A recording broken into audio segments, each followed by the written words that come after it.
These little cheap flame-style lighters have been around for a long time, and at only $1, what a deal. And everybody knows you shouldn't let your cat play with them because of the highly flammable butane. I think butane is outdated. Let's make the world's first cheapy lighter laser burner. These things are pretty easy to take apart with a small screwdriver, so I popped out the flint wheel, which released a spring and the flint. Now the flint can be used for a pretty cool emergency fire starter, so hang on to that. After popping off the flame shield, it's time to release that nasty butane, and there's a small valve at the very bottom of these lighters, so I stuck a small pin in there and then tapped it, which released all the butane. Then the last part to remove was the little button that releases the butane.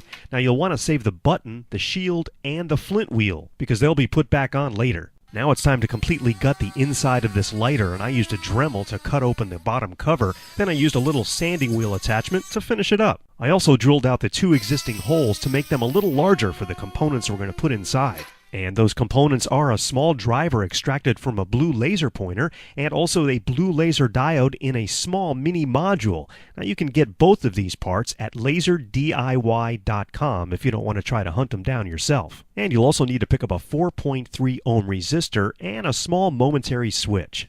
Now everything needs to be wired up according to this wiring diagram: the driver, the laser diode, the resistor, and the switch. Now there's only one thing missing, and that's a power source. So I'm going to go back to my 12-volt battery hack and pop that 12-volt battery open to get myself a couple of button cells. And those will be attached to my positive and negative leads using a couple of small magnets. Now it's time to assemble everything inside of our lighter shell: the little switch, our laser diode, our driver, and finally our power source.